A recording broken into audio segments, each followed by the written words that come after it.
Opposite direction में। मैं अभी भी फोन पर पूरी तरह फ्रीज खड़ा था। ये क्या हो रहा है? इससे पहले कि मैं समझ पाता कि क्या हुआ, दूसरी तरफ से डायना ली की आवाज गूंजी। ओ मेरे प्यारे बेटे, तुम बहुत काबिल हो। वो लड़की वाकई बहुत खूबसूरत होगी, है ना? मुझे उम्मीद नहीं थी कि जब मम्मी आपको वाइफ ढूंढने में मदद करने के लिए रेस लगा रही हैं, तो मेरा बेटा खुद ही हाईवे पर गाड़ी चला चुका है। मैं स्पीचलेस था।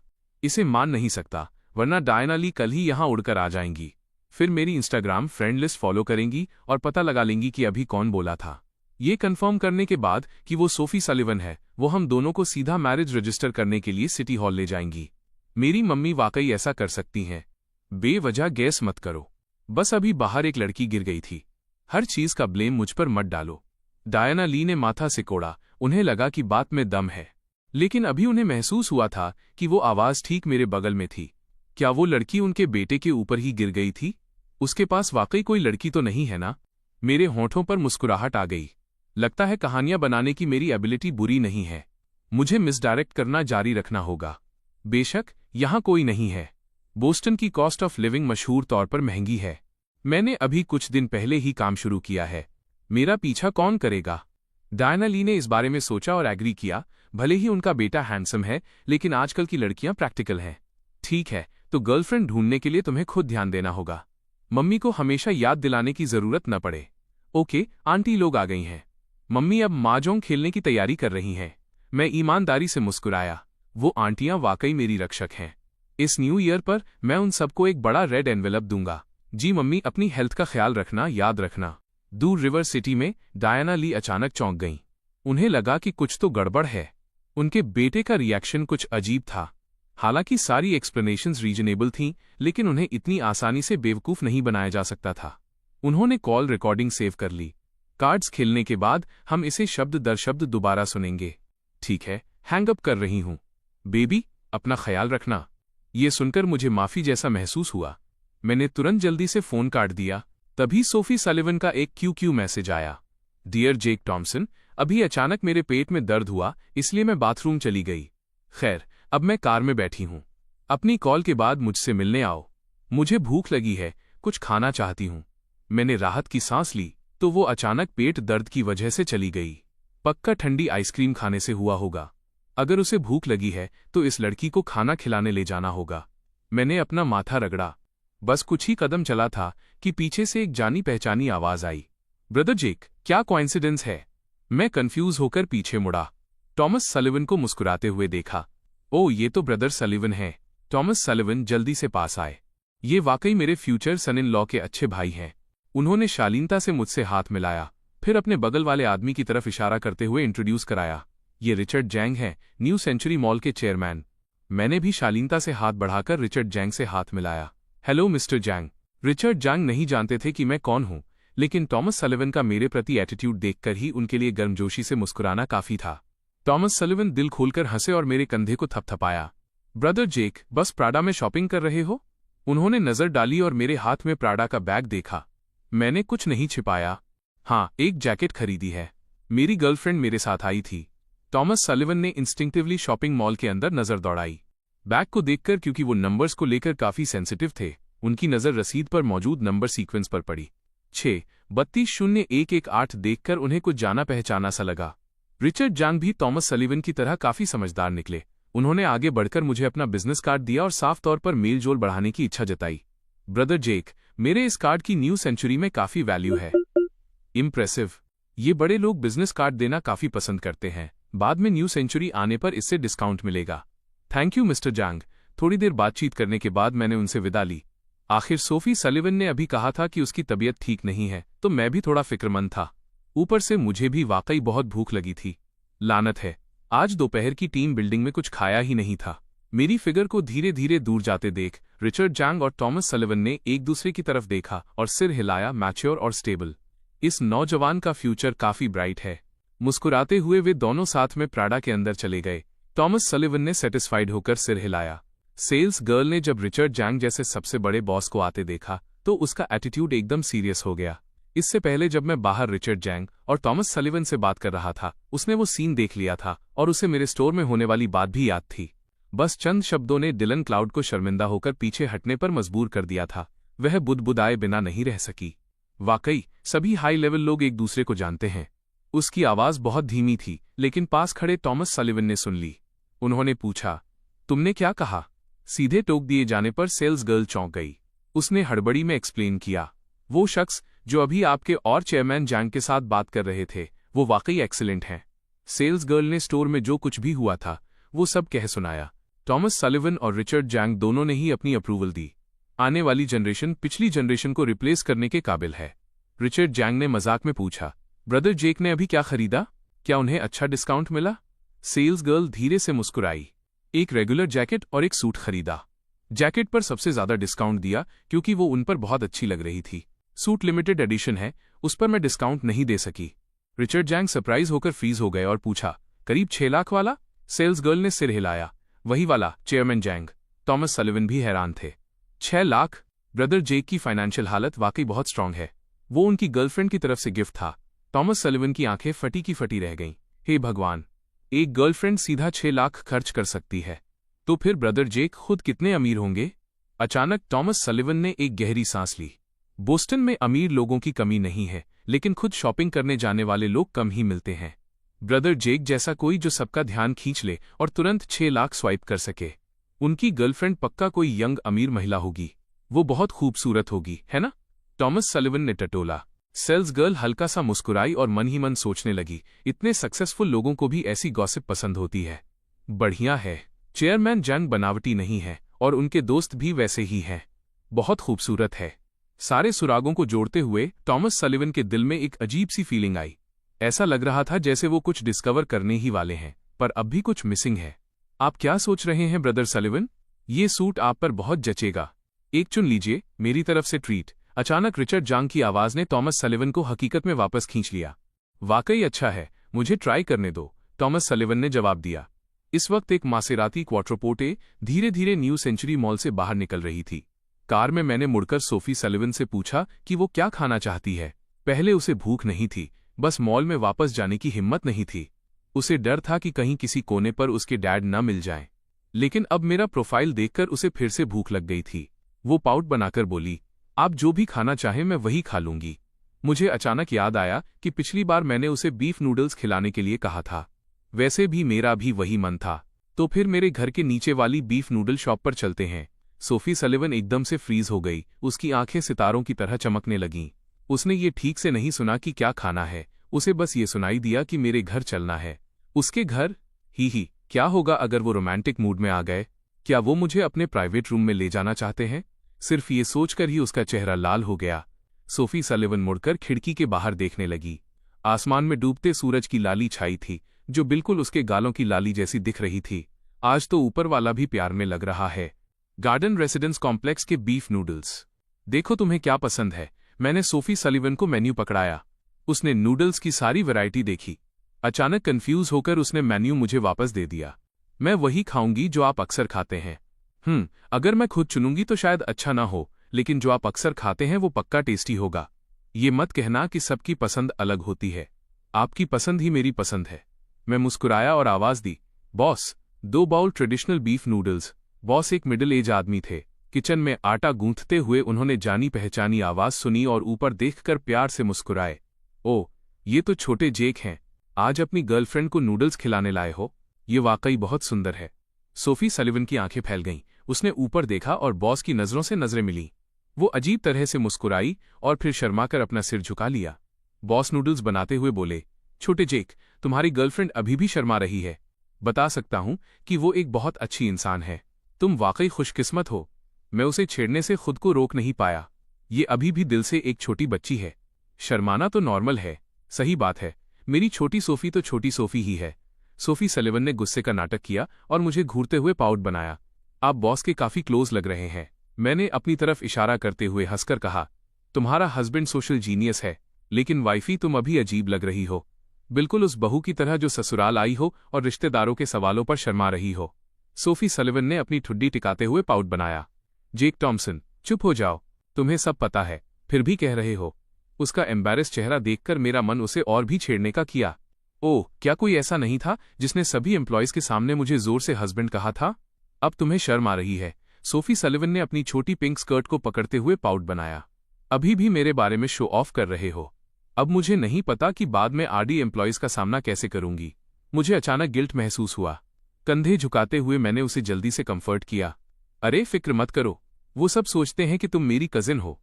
हैरान होकर, कजिन? ठीक उसी वक्त बॉस नूडल्स ले आए। मैंने सोफी सलिवन को चॉपस्टिक्स पकड़ाते हुए संक्षेप में हमारे लिटिल वुल्फ के योगदान के बारे में बताया। मेरी बातों ने सोफी सलिवन को हंसने पर मजबूर कर दिया। ज्यादा मीट खाओ। दोनों बाउल्स लबालब भरे हुए थे और उनमें काफी सारा मीट भी था। मैंने कुछ मीट उठाकर सोफी सलिवन के बाउल में डाल दिया। धीरे से कहा, तुम मोटी हो जाओगी। सोफी सलिवन ने हिचकिचाते हुए कहा, थोड़ा सा मोटा होना ठीक है। हक करते वक्त सॉफ्ट और अच्छा महसूस होगा। उसका चेहरा हल्का गुलाबी हो गया और उसने आज्ञाकारी भाव से सिर हिलाया। मैंने नूडल्स का वो बड़ा बाउल जल्दी से खत्म कर दिया। मुझे अभी भी लगा कि पेट पूरी तरह नहीं भरा है, जबकि सोफी सलिवन अब और नहीं खा पा रही थी। तुम्हारा पेट नहीं भरा, और खाओ। तुम्हारा बाउल खाली है। क्योंकि उस बड़े बाउल को देखकर उसने बहुत सावधानी से सोचा था। उसे पता था कि वो इसे खत्म नहीं कर पाएगी। खाना बर्बाद करना एक बुरी आदत है, इसलिए उसने जानबूझकर एक खाली बाउल लिया था। उसे डर था कि कहीं मेरा पेट न भरे। साथ ही वो नहीं चाहती थी कि मैं उसका जूठा खाऊं। मैंने उस आधे भरे बाउल की तरफ देखा और सिर्फ एक कड़वी मुस्कुराहट दे सका। उसने जानबूझकर इसे अलग किया था। मेरी वाइफ होने के बावजूद उसे लगा कि मुझे घिन आएगी। अगली बार अलग करने की जरूरत नहीं है, मुझे कोई फर्क नहीं पड़ता। मैं मुस्कुराया और कहा, मेरी छोटी सोफी जैसी खूबसूरती से भला किसे घिन आएगी। सोफी सलिवन शर्मा गई और उसने सिर हिलाया। नूडल शॉप से निकलते वक्त बॉस ने उसे खास तौर पर एक छोटा गिफ्ट दिया, एक छोटा स्टफ टॉय। थोड़े अंधेरे आसमान की तरफ देखते हुए, फिर गार्डन रेसिडेंस के गेट की तरफ देखते हुए, सोफी सलिवन का मन अचानक मेरे घर के अंदर जाने का नहीं रहा। वो बहुत डरी हुई थी। क्या होगा अगर मेरे घर में दाखिल होने के बाद मैं खुद पर कंट्रोल न रख पाऊं और उसके साथ वो कर दूं? बिल्कुल नहीं, ये बहुत ही अनुचित होगा। अभी तो शुरुआत है। दिन के उजाले का इंतजार करते हैं। मैं तुम्हें घर छोड़ देता हूं, मेरी आवाज उसके कान में गूंजी। सोफी सलिवन कंफ्यूज थी। मेरा घर तो गेट के पास ही है, ड्राइव करेंगे और पहुंच जाएंगे। इसमें घर छोड़ने जैसी क्या बात है? मैंने नरमी से कहा, मुझे तुम्हें थोड़ी दूर तक ड्राइव करने दो। असल में मैंने बहुत ज्यादा खा लिया है, डाइजेस्ट करने की जरूरत है। अपनी वाइफ को घर छोड़ते हुए जाना भी एक बुरा ऑप्शन नहीं है, और सोफी सलिवन भी मेरे साथ थोड़ा और वक्त बिताना चाहती थी। उसने खुशी खुशी सिर हिलाया। तो फिर मेरे छोटे बॉयफ्रेंड को थोड़ी तकलीफ होगी। Swan Lake Villa District, Maserati Quattroporte धीरे से रुकी। हम पहुंच गए। मैं अंदर नहीं जा रहा हूं, वरना बाद में जब मैं बाहर निकलूंगा तो सिक्योरिटी मुझे पकड़ सकती है। हाई-एंड विला डिस्ट्रिक्ट की सिक्योरिटी कोई मजाक नहीं है। उन्हें निवासियों के चेहरे और लाइसेंस प्लेट्स याद रहती हैं। अजनबियों के लिए बाहर निकलते वक्त भी चेकिंग की जरूरत होती है। चोरों का डर रहता है। मुझे भी ये काफी झंझट भरा लगा। ठीक है, फिर सोफी सलिवन और मैं साथ में बाहर निकले। करीब आने पर हमने मुस्कुराते हुए एक दूसरे को देखा। मुझे बस गर्माहट का एहसास हुआ क्योंकि सोफी सलिवन ने मुझे हक कर लिया था। पहली डेट, थैंक यू मेरे छोटे बॉयफ्रेंड, मैं बहुत खुश हूं। मैंने उसका सिर थपथपाया और फुसफुसाते हुए कहा, आज मम्मी ने हमें बीच में टोक दिया, अगली बार हम ठीक से बाहर चलेंगे। सोफी सलिवन ने आज्ञाकारी भाव से सिर हिलाया, फिर कहा, थोड़ी देर और हक करो, बस 5 मिनट और फिर तुम्हें जाने दूंगी। ठीक 10 मिनट बाद सोफी सलिवन ने अनिच्छा से मुझे छोड़ा। अच्छा हुआ कि पार्किंग स्पॉट छिपा हुआ था, वरना यहां पार्किंग करने पर दूसरे रेजिडेंट्स या सिक्योरिटी पूछने आ जाते। तो फिर मैं घर जा रही हूं, मैंने सिर हिलाया। सोफी सलिवन शरारत भरा पाउट बनाकर घर की तरफ चलने लगी। मैं मुड़ा और अपनी डाइजेशन प्लान पैदल चलने की शुरुआत की, लेकिन पीछे से हल्के कदमों की आवाज आई। सोफी सलिवन अचानक मेरे सामने अपने पंजों पर खड़ी हो गई और धीरे से मेरे गाल पर किस किया। छोटे बॉयफ्रेंड जल्दी घर जाओ, ये कहकर सोफी सलिवन एक छोटे खरगोश की तरह दौड़कर सीधे कार में चली गई। मेरे होठों पर मुस्कान आ गई। ये लड़की फिर से चोरी छिपे मजे ले रही है। मासेराती धुएं की तरह विला डिस्ट्रिक्ट में गायब हो गई। सोफी सलिवन बहुत एक्साइटेड थी। कार पार्क करने के बाद उसने दरवाजा खोला और घर में दाखिल हुई। ऐसा लग रहा है जैसे पेरेंट्स हॉल में टीवी देख रहे हैं। अभी उसका चेहरा टमाटर की तरह लाल था। अगर थॉमस सलिवन और मेरी ली ने उसे देख लिया तो मुसीबत हो जाएगी। अब सोफी सलिवन को नॉर्मल, शांत और सीरियस एक्ट करना होगा। सीधे अपने कमरे में चली जाएगी, फिर पागलों की तरह मुस्कुरा सकती है। ही उसने हल्का सा खांसा। सोफी सलिवन लिविंग रूम से गुजरते हुए ऊपर की तरफ बढ़ने लगी। उसने परफेक्ट परफॉर्म किया, ठंडा और गंभीर बर्ताव, हमेशा की तरह। लेकिन सोफी सलिवन एक चीज भूल गई थी। आमतौर पर वो हमेशा ऑफिस अटायर फॉर्मल कपड़े पहनती है। अभी अपनी लाडली बेटी को शर्ट और छोटी स्कर्ट पहने देख सोफे पर बैठे टॉमस सलिवन और मैरी ली वहीं जम गए और एक दूसरे को देखने लगे। दोनों की आंखों में बस एक ही शब्द था, पवित्र। आज सलिवन कितनी कोमल और प्यारी लग रही थी, जैसे मैदान में खिला हुआ लिली का फूल। हालांकि वे अंदाजा लगा सकते थे कि सोफी सलिवन ने ऐसे कपड़े क्यों पहने हैं, लेकिन टॉमस सलिवन खुद को रोक नहीं पाया और आवाज दी, ये क्या हो रहा है? सोफी सलिवन फ्रीज हो गई और मुड़कर पूछने लगी। उसे अपने कपड़ों की असामान्यता का एहसास नहीं हुआ था। उसका मिजाज तो पहले से ही नेचुरल था, आमतौर पर ठंडा रहता ही है, तो अभी बेरुखी दिखाना आसान था। लेकिन टॉमस सलिवन द्वारा इस तरह पुकारे जाने पर सोफी सलिवन को अनजाने में गिल्ट महसूस हुआ। क्या डैड को कुछ पता चल गया है? नामुमकिन, डैड तो अक्सर अनजान ही रहते हैं। टॉमस सलिवन सोफे से खड़े हुए, मुस्कुराते हुए और आंखें सिकोड़ते हुए अपनी लाडली बेटी के करीब आए। सलिवन, तुम आज कंपनी नहीं गई थी, है ना? सोफी सलिवन चौंक गई और टॉमस सलिवन को फिर से परखने लगी। डैड को कैसे पता चला? क्या अंकल टैंग ने चुगली कर दी? सोफी सलिवन का चेहरा देखकर टॉमस सलिवन ने बेबसी से कंधे उचकाए। सलिवन, तुम्हें जरूर लग रहा होगा कि किसी ने डैड से चुगली की है ना? डैड ने तुम्हें ऐसे कपड़ों में देखा, तुम ऐसे काम पर कैसे जा सकती हो? मजे किए, है ना? टॉमस सलिवन ने सटीक निशाना लगाया था। सोफी सलिवन के चेहरे के हाव भाव बदल गए। उसे अचानक एहसास हुआ कि उसने अब भी वही जेके यूनिफॉर्म पहनी हुई है। दरअसल आज सुबह उसने प्लान किया था कि जेक टॉमसन के साथ डेटिंग के बाद वो घर लौटने से पहले जल्दी से कपड़े बदल लेगी। लेकिन जेक टॉमसन बहुत ज्यादा अट्रैक्टिव थे। ऊपर से उसने अभी अभी उनसे एक किस चुराया था। शर्म और खुशी से भरे दिल ने उसे कपड़े बदलने के बारे में पूरी तरह भुला दिया था। आह! सोफी सलिवन डर के मारे चिल्लाई। बिना कुछ और कहे वो मुड़कर सीधे ऊपर की तरफ भागी। उसे समझ नहीं आ रहा था कि टॉमस सलिवन को क्या समझाए। अब उसका दिमाग जेक टॉमसन की इमेज से भरा हुआ था। उसे बिल्कुल नहीं पता था कि क्या कहे। लेकिन सोफी सलिवन ने एक बात नोटिस नहीं की। ठीक उसी वक्त जब वो डर के मारे उछली थी, उसकी छोटी स्कर्ट के साइड से एक ब्लू कार्ड नीचे गिर गया। टॉमस सलिवन ने स्वाभाविक रूप से देखा कि कुछ नीचे गिरा है। वो उसे उठाने के लिए झुके, मुस्कुराए और धीरे से एक आह भरी, तो उनकी बेटी वाकई प्यार में है। वो पहले कभी इतनी खोई खोई नहीं रही। बस एक नजर देखते ही उन्होंने तुरंत पहचान लिया। क्या ये वही कार्ड नहीं है जो मैंने सलिवन को पॉकेट मनी के लिए दिया था? हर महीने मैं इस कार्ड में 1 मिलियन डिपॉजिट करता हूं। हालांकि ये बहुत ज्यादा नहीं है। वो लड़की इसे खर्च नहीं करती, लेकिन मैं फिर भी रेगुलरली डिपॉजिट करता हूं। आखिर वो अभी भी छोटी है। आज उसने पेमेंट करने के लिए इसी कार्ड का इस्तेमाल किया। अचानक उनका पूरा शरीर जैसे झटके से भर गया। वो डींगे मार सकते हैं, लेकिन 2 चीजों को लेकर उन्होंने कभी बढ़ा चढ़ाकर बात नहीं की। एक है अपनी बेटी की परियों जैसी खूबसूरती और दूसरा है नंबर्स के प्रति उनकी सेंसिटिविटी। इस कार्ड का नंबर 6,30,20,118 है। क्या ये वही कार्ड नंबर नहीं है जिससे आज जेक टॉमसन ने पेमेंट की थी? उस पल उन्हें ऐसा लगा जैसे बादल छंट गए हों और रोशनी की किरणें बाहर आ गई हों। वाइफ, तुम अपना देख लो, मैं स्टडी रूम जा रहा हूं। टॉमस सलिवन जल्दी से स्टडी रूम की तरफ भागे, अपना फोन निकाला और अपने सेक्रेटरी को कॉल किया। सलिवन का वो पॉकेट मनी कार्ड जिसके आखिर में 0118 है, फाइनेंस से कहकर उसकी ट्रांजैक्शन हिस्ट्री चेक करवाओ। 2 मिनट बाद सेक्रेटरी का वापस कॉल आया। सीईओ, मैम के खर्च करने के रिकॉर्ड्स बहुत कम हैं। पिछले 6 महीनों में इसका इस्तेमाल सिर्फ आज ही हुआ है। कुल 2 ट्रांजैक्शंस हैं, लगभग 6 लाख की। टॉमस सलिवन ने पूछा, स्पेसिफिक टाइम क्या है? सेक्रेटरी ने जवाब दिया, आज दोपहर करीब 4 बजे, गार्डन रेसिडेंस एरिया। उधर मैंने लिटिल वुल्फ के साथ गेम खेलने की तैयारी में कंप्यूटर खोला। कल छुट्टी है तो आज रैंक बढ़ाने की कोई जल्दी नहीं थी, लेकिन मैं सीधे गेम में नहीं कूदा। इसके बजाय मैंने सिस्टम स्टोर खोला और उस विला को ढूंढने लगा जिसका मैंने सपना देखा था। आज 2 हिडन मिशंस पूरे हुए थे। मैंने 4000 इंटीमेसी पॉइंट्स कमाए थे और साथ ही सोफी सलिवन के साथ चेक इन्स भी किए थे। अब विला के बदले एक्सचेंज करने के लिए मेरे पास ठीक 10,000 पॉइंट्स थे।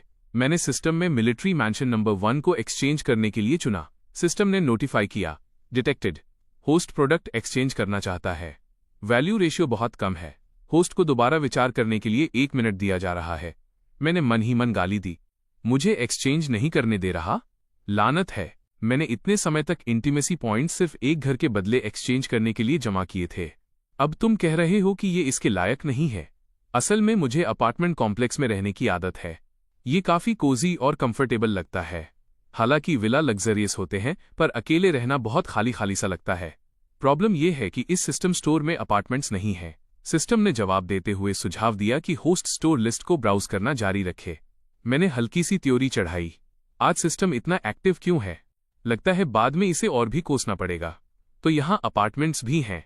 लानत है, मैं मिलिट्री मैंशन नंबर 1 के लिए एक्सचेंज नहीं कर सकता। भले ही मैं वहां न रहूं, लेकिन उसे दोबारा बेचकर जो पैसे मिलेंगे उससे तो अनगिनत अपार्टमेंट्स खरीदे जा सकते हैं। क्या ये सिस्टम मुझे बेवकूफ समझता है?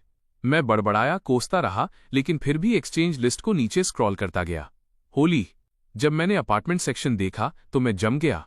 ये वाकई गार्डन रेसिडेंस ही है, लेकिन फेज 2 की नई बिल्डिंग। सबसे जरूरी बात यह है कि ये गार्डन रेसिडेंस का लग्जरी अपार्टमेंट टाइप है। एक्सचेंज की रिक्वायरमेंट 10,000 इंटीमेसी पॉइंट्स थी। मेरे लिए इसे अभी के अभी एक्सचेंज करो, मैं चिल्लाया। इस बार सिस्टम ने लो वैल्यू के बारे में कुछ नहीं कहा। डैंग, बधाई हो होस्ट, गार्डन रेसिडेंस में लग्जरी अपार्टमेंट का सक्सेसफुली एक्सचेंज कर लिया गया। डिंग, पल भर में ही प्रॉपर्टी के कागजातों का ढेर और चाबियां मेरे पास आ गईं। मैं बालकनी पर खड़ा था और वहां से उस लग्जरी अपार्टमेंट बिल्डिंग को साफ देख सकता था। कुल 26 फ्लोर थे और हर फ्लोर पर 4 यूनिट्स, यानी कुल 104 अपार्टमेंट्स। हर यूनिट की कीमत लगभग 3 से 4 मिलियन थी, कुल मिलाकर $300 मिलियन से भी ज्यादा। होली, ये वाकई बहुत हाई वैल्यू है। मैंने मुश्किल से थूक गूंटा। तो अब ये पूरी बिल्डिंग मेरी है। मैं काफी देर तक सन्न खड़ा रहा। आखिर में फोन की रिंगिंग ने मुझे हकीकत में वापस खींचा। लिटिल वुल्फ एंजाइटी में कॉल कर रहा था। ब्रदर चैन, आप क्या कर रहे हैं कि मेरा इनवाइट एक्सेप्ट नहीं कर रहे? मेरे होठों के कोने पर एक मुस्कान आ गई। मैं क्या कर रहा हूं? सामने जो बिल्डिंग दिख रही है वही मैंने एक्सचेंज की है। चलो आओ, रैंक बढ़ाते हैं। बस एक ही रात में मैं एक साधारण जेक टॉमसन से स्वान लेक विला डिस्ट्रिक्ट में पूरी बिल्डिंग का मालिक बन गया था। सोफी सलिवन ने पायजामा बदल लिया था, जिसका कलर हल्का पाउडर पिंक था। उसने अपनी स्कर्ट की जेबें और यहां तक कि आज की डेट पर ले जाया गया बैग भी छान मारा, लेकिन उसे वो कार्ड नहीं मिला जिससे उसने प्राडा स्टोर में पेमेंट की थी। उसे याद था कि पेमेंट के बाद उसने पैसे कार्ड अपनी स्कर्ट की छोटी साइड पॉकेट में रखे थे, क्योंकि वो पॉकेट काफी उथली थी। इसलिए चलते वक्त वो काफी केयरफुल थी और बीच बीच में चेक करने के लिए उसे छू भी रही थी। फिर भी अब वो कहीं नहीं मिल रहा था। शायद वो कार में गिर गया होगा। उसने सोचा कि वो कल सुबह कार में देख लेगी। अगर तब भी नहीं मिला तो बैंक को कॉल करके कार्ड लॉक कराना होगा और डैड के फ्री होने का इंतजार करना होगा ताकि वो इसे खो जाने की रिपोर्ट कर सकें। ठीक उसी वक्त दरवाजे पर दस्तक हुई। सलिवन, क्या डैड अंदर आ सकते हैं? ये टॉमस सलिवन की आवाज थी। सोफी सलिवन को तुरंत याद आया कि उसे पेरेंट्स ने जेके यूनिफॉर्म पहने रंगे हाथों पकड़ा था। उसका चेहरा तुरंत लाल हो गया। बहुत शर्मिंदगी वाली बात थी। बिल्कुल नहीं, बिल्कुल नहीं। टॉमस सलिवन धीरे से हंसे। डैड को तुम्हें कुछ जरूरी बताना है। कंपनी के मामले हैं। सोफी सलिवन थोड़ा हिचकिचाई, लेकिन आखिर में उसने टॉमस सलिवन के लिए दरवाजा खोल दिया। कहिए, टॉमस सलिवन ने जानबूझकर सीरियस एक्सप्रेशन बनाया, पर सोफी सलिवन को अपने पिता की आंखों में छिपी हंसी दिख रही थी। डैड, क्या बात है? टॉमस सलिवन ने हाथ हिलाया। ज्यादा सीरियस कुछ नहीं है, बस अंकल टैंक की तरफ से बोल रहा हूं। हमारी कंपनी में एक जीनियस आया है। उसका रिसर्च प्रपोजल एकदम फ्लॉलेस और परफेक्ट है। वो जेक टॉमसन ही है ना? डैड, उसके बारे में तुमसे बात करना चाहते हैं। जेक टॉमसन के बारे में बात क्यों करनी है? क्या डैड को कुछ पता चल गया है? सोफी सलिवन थोड़ा पैनिक हो गई और हकलाते हुए बोली, वो वाकई बहुत टैलेंटेड है। अंकल टैंक गलत नहीं है। हालांकि वो डैड द्वारा अचानक जेक टॉमसन का जिक्र किए जाने पर तैयार नहीं थी, फिर भी उसने कुछ छिपाया नहीं। इसके बजाय वो उसकी तारीफों के पुल बांधने लगी। वो अभी डैड के सामने जेक टॉमसन की तारीफ करने का मौका ले रही थी, ताकि बाद में जब वो जेक टॉमसन को घर लाए तो कह सके, डैड, देखिए कितना एक्सीलेंट आदमी है। क्या आपका दामाद सिर्फ ये सोचकर ही खुश हो गया? सोफी सलिवन के होठों के कोने ऊपर की तरफ मुड़ गए और तभी टॉमस सलिवन ने उसे पकड़ लिया। अच्छी बेटी, अभी भी चोरी छिपे मुस्कुरा रही हो। तुम बस अपने चेहरे पर बड़े अक्षरों में लाइक्स जेक टॉमसन लिखना भूल गई हो। टॉमस सलिवन ने एक्साइटेड होने का नाटक किया और अपनी जांघ थपथपाई। ये तो शानदार है। डैड को स्मार्ट नौजवान सबसे ज्यादा पसंद है। सलिवन, जब भी टाइम मिले उसे घर लाना ताकि डैड की उससे जान पहचान हो सके। सोफी सलिवन का गला जैसे सूख गया। जेक टॉमसन को मिलने के लिए घर लाना? अभी नहीं। टॉमस सलिवन दंग रह गए। क्यों नहीं? सोफी सलिवन का दाहिना हाथ मुट्ठी में भिज गया, जिसे उसने ऐसी जगह छिपाया जहां डैड न देख सकें। सोफी सलिवन ने पाउट बनाया और मुड़ गई। मुझे डर है कि वो बहुत ज्यादा एक्सीलेंट है। डैड मेरे एम्प्लॉय को चुरा लेंगे। वैसे भी मैं उसे नहीं ला रही। टॉमस सलिवन ने आह भरी और निराश होने का नाटक करते हुए खड़े हो गए। उनकी परछाई में काफी उदासी दिख रही थी। ठीक है फिर।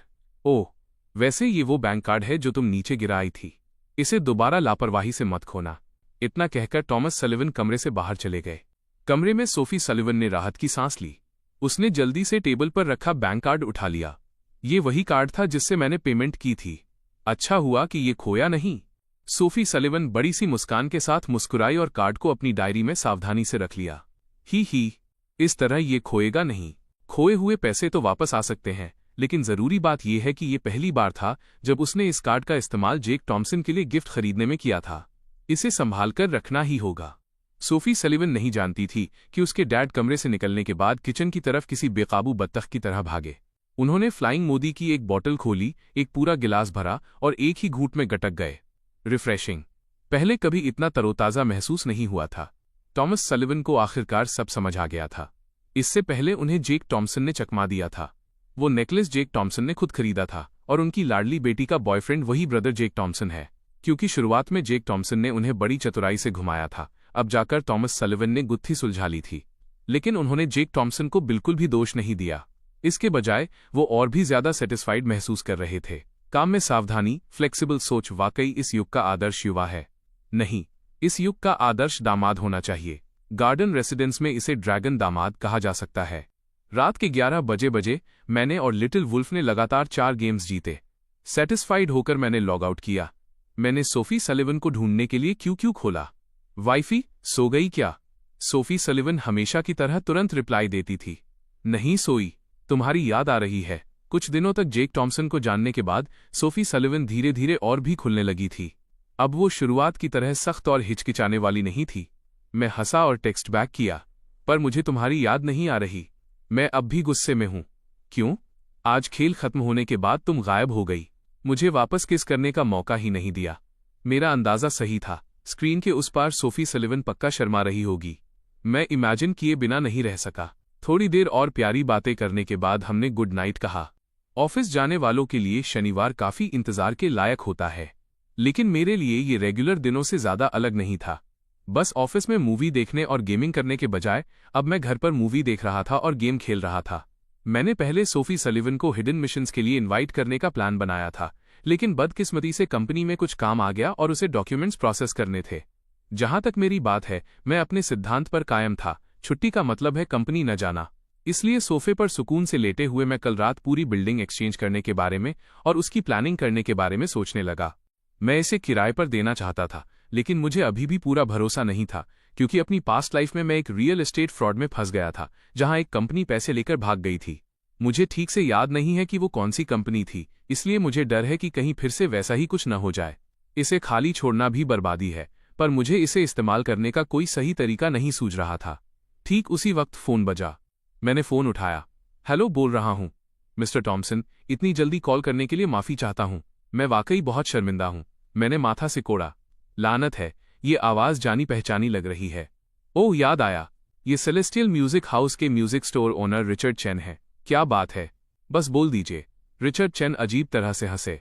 उन्हें बोलने में हिचकिचाहट हो रही थी, लेकिन अपने स्टोर में खड़ी उस क्लासी लड़की को देखकर वे सिर्फ अपने दांत पीसकर बात जारी रख पाए। बात ऐसी है कि जिस कस्टमर ने पहले डिपॉजिट किया था, वो अब स्टोर में पहले से भी ज्यादा कीमत ऑफर कर रही है। आखिर मैं एक बिजनेसमैन हूं। मैं तुरंत समझ गया। वो सीधे तौर पर नहीं कह पा रहे थे, बस इतना कहा कि दूसरी पार्टी पियानो को थोड़ा ट्राई करना चाहती है। क्या आपको इससे कोई प्रॉब्लम तो नहीं है? मैंने कंधे उचकाए। अच्छा, समझ गया। बस उस इंसान को मेरे घर ले आइए। उन्हें 10 मिनट के लिए ट्राई करने दीजिए। 2 पीस धुनों बजा लें। रिचर्ड चेन दंग रह गए। उन्हें उम्मीद नहीं थी कि मैं इतनी आसानी से मान जाऊंगा। ओह, आप वाकई मेरे जीवन रक्षक हैं। आपको वाकई तकलीफ दे रहा हूं। रिचर्ड चेन ने पहले सोचा था कि मेरे घर आकर सुनना असुविधाजनक होगा और वे पियानो को ही वहां ले जाने का प्लान बना रहे थे। किसे पता था कि मैं इतना मिलनसार निकलूंगा। उन्हें कस्टमर को यहां लाने में अब भरोसा महसूस हो रहा था। इस मामले में मैं मना करने के लिए बहुत आलसी था। रिचर्ड चेन के स्टोर पर पहले ही काफी झमेला हो चुका था। अगर मैं एग्री नहीं करता और वे पीछे पड़े रहते तो वो ज्यादा मुसीबत वाली बात होती। इसलिए मैंने उदार बनने का फैसला किया। करीब आधे घंटे बाद दरवाजे पर दस्तक हुई। मैंने दरवाजा खोला। रिचर्ड चेन ने माफी मांगते हुए सिर झुकाया। वाकई शर्मिंदगी की बात है मिस्टर टॉम्सन। मैं मुस्कुराया और अपना हाथ हिलाया, जिसका मतलब था कि सब ठीक है। अचानक सिर से पैर तक काले कपड़ों में लिपटी एक लड़की सीधे मेरे घर के अंदर घुस आई। उसने मेरी तरफ देखा तक नहीं। रिचर्ड चेन ने हड़बड़ी में एक्सप्लेन किया, मिस्टर टॉम्सन, ये वही खास कस्टमर है, मिस डायना मून। इनका मिजाज थोड़ा तेज है, प्लीज समझने की कोशिश करें। मैंने बेबसी से कंधे उचकाए।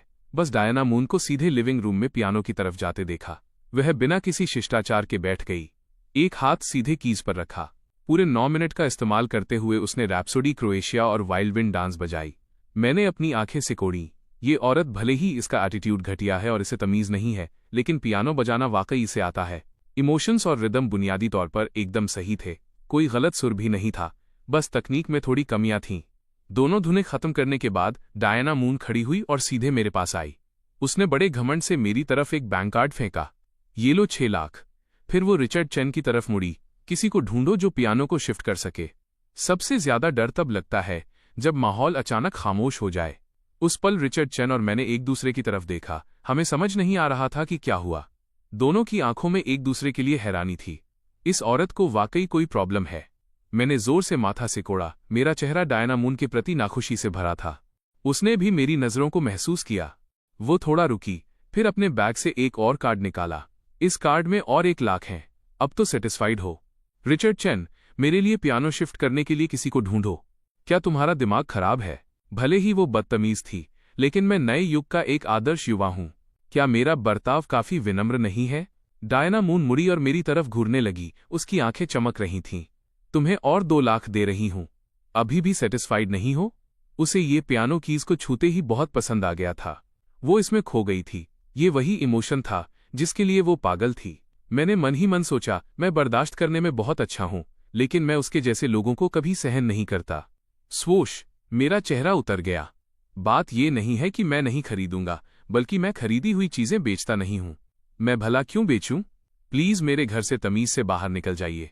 असल में मैंने पियानो बेचने के बारे में सोचा जरूर था। आखिर मेरा काम तो हो चुका था। इसे रखना बेकार है। मेरे पास सिस्टम द्वारा सपोर्टेड स्किल्स हैं। मुझे पियानो की प्रैक्टिस करने की भी जरूरत नहीं है। खाली समय में बस बैठकर मजे के लिए कुछ धुनें बजा लेता हूं। उससे बेहतर तो गेम के कुछ राउंड्स खेलना है। लेकिन डायना मून का एटीट्यूड बहुत ही खराब था। मैं वाकई चिढ़ गया हूं। 1 मिलियन में बेचोगे या नहीं? ज्यादा लालची मत बनो। पियानो पर धूल जमी है, जिससे साबित होता है कि तुमने इसे पिछले 24 घंटों से छुआ तक नहीं है। तुम्हारे जैसे इंसान को इतने अच्छे पियानो की जरूरत नहीं है। तुम बस एक मुनाफाखोर स्कैल्पर हो जो इसे खरीदकर फायदे के लिए दोबारा बेचने का प्लान बना रहे हो, है ना? डायना मून के होठों के कोने तिरस्कार से ऊपर उठे। उसने एक और बैंक कार्ड निकाला। 1 मिलियन। उसे यकीन नहीं था कि मैं अभी भी टस से मस नहीं होऊंगा।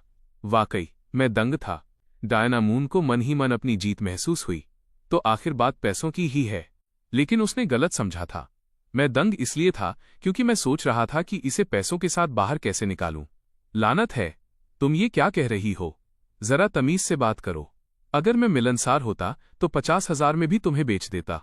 लेकिन इस कचरा एटीट्यूड के साथ अगर तुम मुझे डैडी भी कहोगी तब भी मैं नहीं बेचूंगा।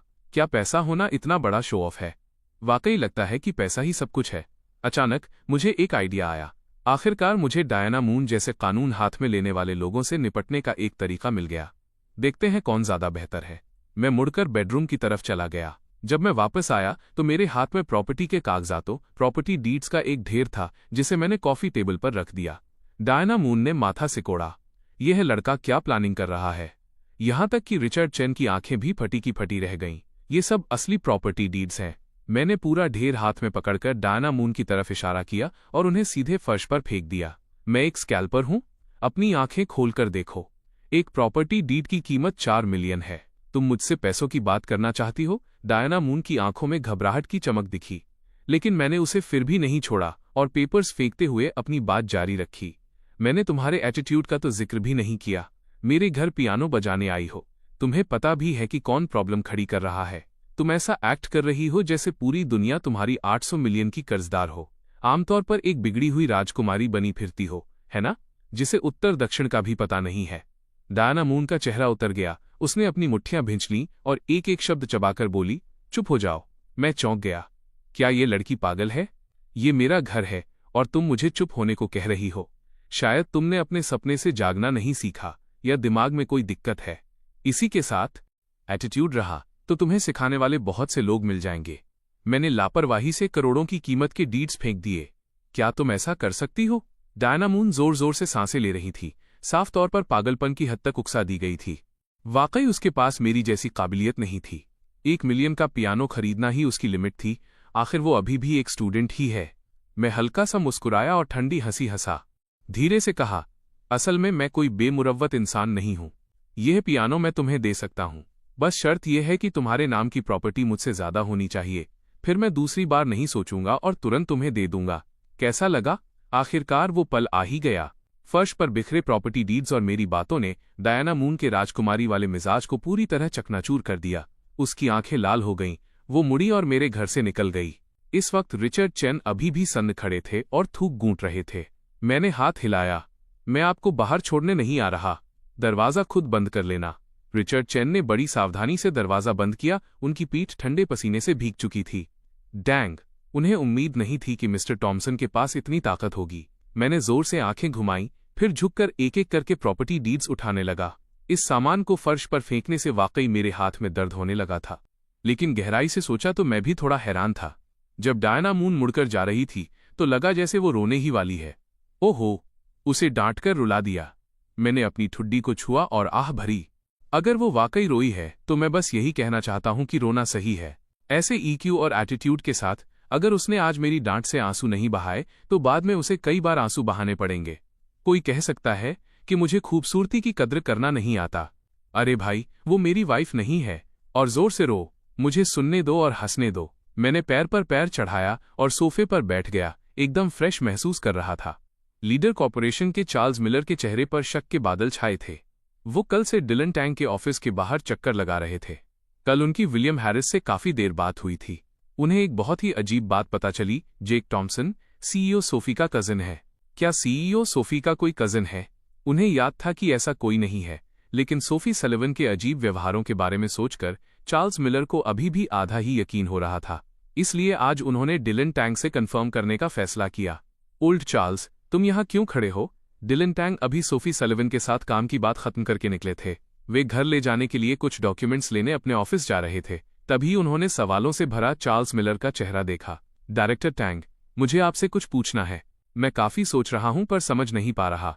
डिलन टैंक दिल खोलकर हंसे। हमारे बीच छिपाने जैसा क्या है? जो भी है सीधा कहो। चार्ल्स मिलर ने विलियम हैरिस द्वारा कही गई सारी बातें बता दी। ये सुनकर डिलन टैंक भी दंग रह गए और मुझसे पूछने लगे कि क्या ये सच है। डिलन टैंक ने हल्का सा खांसा। उनके दिल को अभी अभी एक बड़ा झटका लगा था। ठीक 1 मिनट की खामोशी के बाद उन्होंने यकीन के साथ कहा, मैं भी पक्का तो नहीं कह सकता, लेकिन सीईओ सोफी का एक कजिन तो है। ये बात शायद सच ही है। मिलर ने जब डिलन टैंक से कंफर्म सुना तो उन्होंने चैन की सांस ली। अगर ये सच है तो सच ही सही। अब जेक टॉमसन को और नाराज न करना ही बेहतर है। ठीक है डायरेक्टर टैंक, मैं अपने गम भुलाने के लिए ड्रिंक्स पर जा रहा हूं। अगर कोई और दिन होता तो डिलन टैंक पक्का चार्ल्स मिलर के साथ जाते, लेकिन अभी वे जितनी जल्दी हो सके घर पहुंचना चाहते थे। उन्होंने चार्ल्स मिलर से झूठ नहीं बोला था।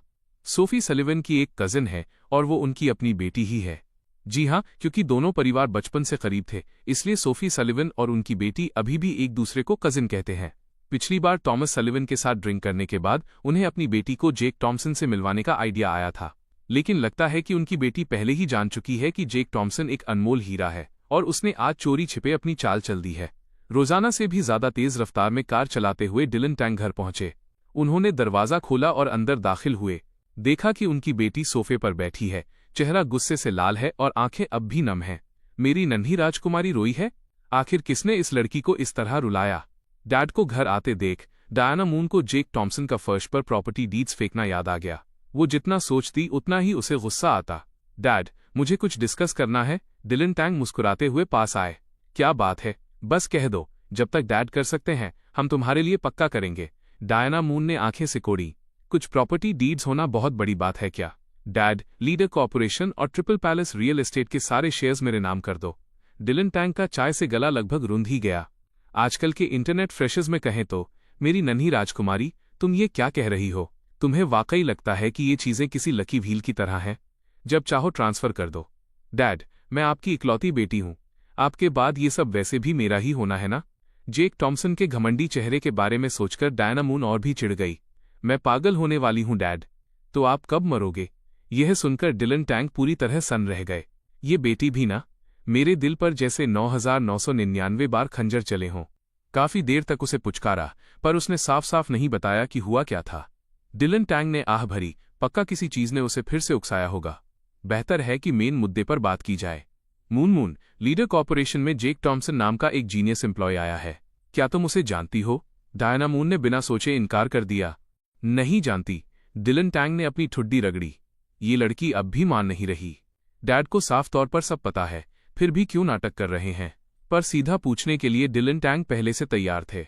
उन्होंने अपना फोन निकाला और एक वीडियो ओपन किया। ये कल का रिसर्च डिपार्टमेंट का वीडियो था, जहां सब जेक टॉमसन को पियानो बजाते देख रहे थे।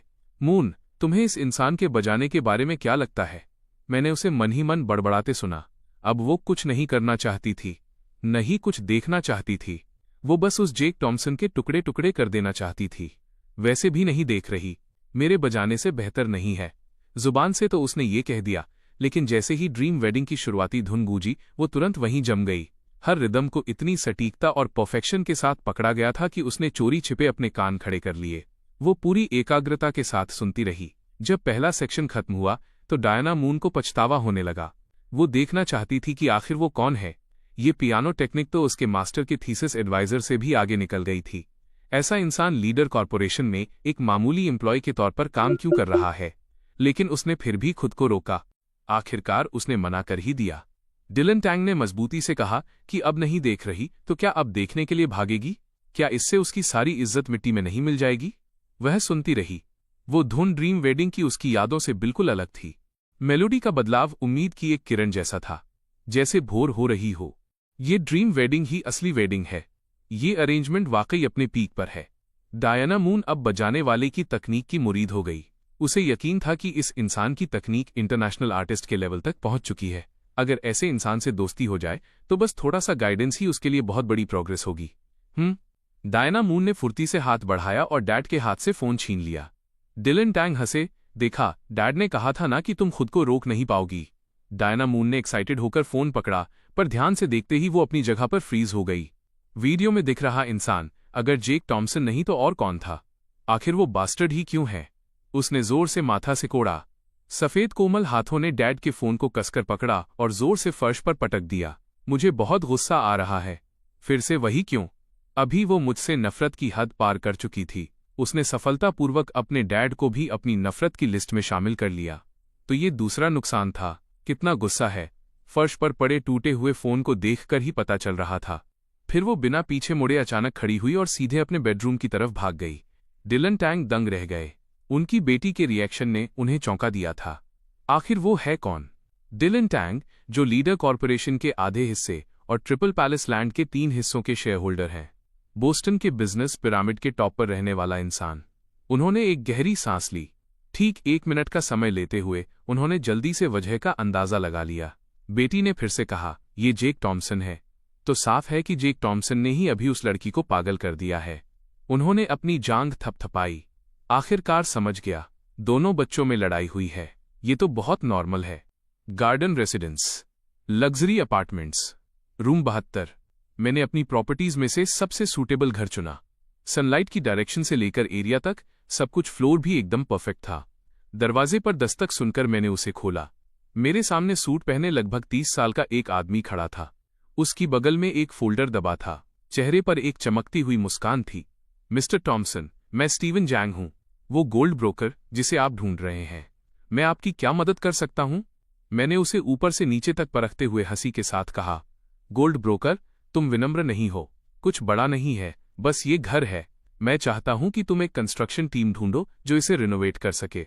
स्टीवन जैंग हंसा और अपनी भौहें चढ़ाते हुए बड़े सम्मान से बोला, बड़ी जिम्मेदारी, बड़ी काबिलियत। क्या मैं पूछ सकता हूं कि मिस्टर टॉमसन इसे किस स्टाइल में रिनोवेट कराना चाहते हैं? मैंने उसे एक डिजाइन पकड़ाया और रूखेपन से कहा, मुझे ये स्टाइल चाहिए। बस इस ब्लूप्रिंट को फॉलो करो और देखो कि इसमें कितना खर्च आएगा। स्टीवन जैंग ने अपना फोन निकाला और लैपटॉप खोलकर काफी देर तक कैलकुलेशन की। कोई गलती न होने का यकीन करने के बाद उसने जवाब दिया, आपकी रिक्वायरमेंट्स के हिसाब से लगभग 4 लाख लगेंगे। ये नंबर ठीक वैसा ही था जैसा मैंने प्रेडिक्ट किया था। आखिर ये यूनिट 200 स्क्वायर मीटर से ज्यादा बड़ी है, तो रिनोवेशन कॉस्ट सस्ती तो नहीं हो सकती। खत्म करने में कितना वक्त लगेगा? स्टीवन जैंग थोड़ा रुका। कुछ दिन या शायद कुछ महीने, पर यह सोचकर कि मैं इस लग्जरी अपार्टमेंट का मालिक हूं, उसने डरते हुए अपनी 5 उंगलियां दिखाईं। मिस्टर टॉमसन, लगभग 50 दिन। मैं 50 दिन? ये बहुत स्लो है। मैं प्रोडक्शन टीम से गधे किराए पर लेने की प्लानिंग कर रहा हूं ताकि दीवारों को घिसने में मदद मिल सके। मैं जल्द ही मूव इन करना चाहता हूं। क्या ये सच में सबसे फास्ट है? स्टीवन जैंग ने हाँ में सिर हिलाया। कोई गलती नहीं है, यही सबसे फास्ट स्पीड है। मैंने ऊपर देखने की जहमत भी नहीं उठाई। पैसे और जोड़ लो, मैं तुम्हें 20,000 टिप दूंगा। स्टीवन जैंग की सांसें थम गईं। गॉड ऑफ वेल्थ कस्टमर, फिर मैं खुद कंस्ट्रक्शन की सुपरवाइजिंग करूंगा। 35 दिनों में पूरा करने की कोशिश करूंगा। मैंने हाथ हिलाते हुए जम्हाई ली। 35 दिन भूल जाओ, चलो 1 महीना तय करते हैं। क्या तुम एक गोल्ड ब्रोकर नहीं हो? क्या तुम थोड़ा गोल्ड ब्रोकर वाला कॉन्फिडेंस दिखा सकते हो? स्टीवन जैंग का चेहरा उतर गया। गोल्ड मत कहो, मैं तो ओलंपिक मेडल लेवल का हूं। इतना बड़ा घर है, सिर्फ ये नहीं कह सकते कि रेनोवेट करो और काम हो गया। वो परेशान लग रहा था। मैंने 3 उंगलियां उठाईं। 30,000। स्टीवन जैंग का दिल फिर से धड़क उठा। उसने खुद को जोर से थप्पड़ मारा। मिस्टर थॉम्सन बिल्कुल गलत नहीं है, मैं एक प्रॉपर गोल्ड ब्रोकर हूं। इतना कॉन्फिडेंस कम क्यों है? एकदम सीधा तनकर खड़े होते हुए और गहरा झुककर सलाम करते हुए स्टीवन जैंग ने एक चमकती हुई स्माइल दिखाई। मिशन पूरा करने की गारंटी देता हूं। मैंने मंजूरी में सिर हिलाया। मुझे तुम्हारा ये पैसों का भूखा स्टाइल पसंद आया। बहुत अच्छे। साथ ही मुझे पूरा स्मार्ट होम इंस्टॉलेशन चाहिए, फुल इंटरनेट कनेक्टेड मॉडल। जो भी चाहिए उसे खरीदने में मेरी मदद करो। कोई प्रॉब्लम नहीं है ना? स्टीवन जैंग ने राहत महसूस की और हंसने लगा। बेशक, कोई प्रॉब्लम नहीं है। मैंने पैसे ट्रांसफर किए और स्टीवन जैंग को घर की चाबियां दे दी, फिर अपने पुराने घर लौट आया। प्राडा के कर्मचारी काफी समय से बाहर इंतजार कर रहे थे। मैं मुस्कुराया। अंदर आ जाओ। उन्हें घर के अंदर ले गया। लिटिल ली नाम के कर्मचारी ने सलीके से कपड़े पहने थे। उसने मेरा हर एक मेजरमेंट लिया। मुस्कुराते हुए और तारीफ करते हुए उसने कहा, मिस्टर थॉम्सन की फिगर मॉडल कपड़ों के लिए परफेक्ट है। कल वाली सेल्स गर्ल भी आई थी, जो मुझे सितारों भरी आंखों से देख रही थी। सारे मेजरमेंट्स लेने के बाद दोनों जाने के लिए तैयार हो गए। जैसे ही मैं आराम करने के लिए सोफे पर बैठने वाला था, मेरे दिमाग में एक नोटिफिकेशन गूंजा। बधाई हो, होस्ट ने हिडन मिशन एक्टिवेट कर लिया है। विमेंस लिमिटेड एडिशन आउटफिट खरीदें, reward 1000 binding points. Vehicle X1। मुझे सच में एक व्हीकल और प्लस 1000 बाइंडिंग पॉइंट्स की जरूरत है। इसे न लेना बर्बादी होगी। मैंने आज सुबह सुलीवन के साथ चेक इन करके कमाए गए 1000 बाइंडिंग पॉइंट्स का इस्तेमाल किया। इसे एक डिस्काउंट कार्ड के लिए एक्सचेंज किया। मैंने आवाज दी, तुम दोनों रुको। प्राडा के कर्मचारी दरवाजे तक पहुंच चुके थे। मेरी आवाज सुनकर दोनों रुक गए, खासकर लिटिल ली जिसने मेरा मेजरमेंट लिया था। वो पावरफुल आवाज सुनकर उसके घुटने लगभग कमजोर हो गए और वो फर्श पर बैठने ही वाला था। हाँ, उसे महसूस हुआ कि ऑरा सच में डोमिनेटिंग था। क्या मिस्टर थॉम्सन के पास कोई इंस्ट्रक्शंस है? उसकी हालत देखकर मुझे हंसी आ गई। मैंने जल्दी से हाथ हिलाया और हंसते हुए कहा, कुछ खास नहीं। नर्वस मत हो। मैं सेल्स गर्ल की तरफ मुड़ा। वो विमेंस लिमिटेड एडिशन भी तुम्हारे स्टोर पर है ना? सेल्स गर्ल सन रह गई। Women's limited edition? Mister Thomson, आपने जो खरीदा है वो मेंस लिमिटेड एडिशन है। इसमें कोई विमेंस वर्जन शामिल नहीं है। शायद आपको गलत याद है। लिटिल ली ने अपना सिर खुजलाया। हालांकि मैं सेल्स में नहीं हूं, लेकिन मुझे साफ याद है। सिर्फ मेंस वर्जन है, कोई विमेंस वर्जन नहीं है। मैंने थोड़ी भौहें सिकोड़ी। नामुमकिन। क्या सिस्टम गलत हो सकता है? सिस्टम ने मुझे इसे खरीदने के लिए कहा था। यह गलत कैसे हो सकता है? उसकी तरफ घूरते हुए मैंने शांति से कहा, अपने स्टोर ओनर से पूछो। मुझे याद है कि वहां एक है। एक सेल्सपर्सन के तौर पर उसे हर मॉडल साफ तौर पर याद होना चाहिए। अगर वो कहती कि शायद बिक गया है तो बात अलग थी, लेकिन अगर वो कह रही है कि ऐसा कुछ है ही नहीं, तो मतलब उसका वजूद ही नहीं है। अगर कोई रेगुलर कस्टमर होता तो वो पक्का अपनी आंखें मटकाती और इग्नोर कर देती। लेकिन क्या मैं रेगुलर कस्टमर हूं? मैं एक वैल्यूड कस्टमर हूं, VIP कस्टमर हूं। वरना मेजरमेंट के लिए घर क्यों आते? जी मिस्टर थॉम्सन, प्लीज थोड़ा इंतजार कीजिए। मुझे इतना यकीन में देखकर सेल्स गर्ल नर्वस होने लगी। क्या मैं सच में गलत याद कर रही थी? स्टोर ओनर ने जवाब दिया, बच्ची क्या बात है बॉस, एक कस्टमर उस डिजाइन के साथ वाले विमेंस लिमिटेड एडिशन के बारे में पूछना चाहता है। क्या हमारे पास वो है? फोन पर ओनर चौंक गया। उसने कहा था कि विमेंस वर्जन नहीं है। कौन पूछ रहा है? वो सोच रहा था कि कोई जानबूझकर परेशानी खड़ी कर रहा है, हंगामा करने के लिए एक ऐसी मॉडल की मांग कर रहा है जो है ही नहीं। पूछने वाले मिस्टर थॉम्सन हैं, जिन्होंने वो लिमिटेड एडिशन खरीदा है। ओनर ने राहत की सांस ली। ओ, फिर कोई प्रॉब्लम नहीं है। लेकिन अब उसे और सेल्स गर्ल को एक ही बात महसूस हुई, मिस्टर थॉम्सन जैसा इंसान मजे के लिए झूठ नहीं बोलेगा। नामुमकिन। अभी फोन मत काटना, मुझे चेक करने दो कि क्या कोई नया सप्लीमेंट्री मॉडल आया है जिसे मैंने नहीं पढ़ा। उसने तुरंत अपने पास वाला लैपटॉप खोला। ईमेल एक्सेस करते हुए कि क्या कोई नया अपडेटेड मॉडल आया है, क्योंकि तब एशिया पैसिफिक रीजन का इंचार्ज इस तरह की ब्रांचेस को यूनिफाइड ईमेल भेजता है। ओनर ने इनबॉक्स खोला और अचानक वहां सच में एक नया ईमेल था। हैरान और एक्साइटेड होकर उसने लेटर खोला। डियर डिस्ट्रीब्यूटर, पिछले लिमिटेड एडिशन वेस्ट के लिए हम साथ में विमेंस मॉडल लॉन्च कर रहे हैं। आपके स्टोर को इस वक्त एक सेट बेचने के लिए ऑथराइज किया गया है। उस पल ओनर का सिर चकरा गया। ये ईमेल अभी 1 मिनट पहले आया है। फिर भी मिस्टर थॉमसन को पहले से ही पता था। इसका सिर्फ एक ही एक्सप्लेनेशन है कि मिस्टर थॉमसन के प्रोडक्ट्स के सीनियर मैनेजमेंट के साथ कनेक्शंस हैं, पहले से ही नई इनसाइडर इन्फॉर्मेशन।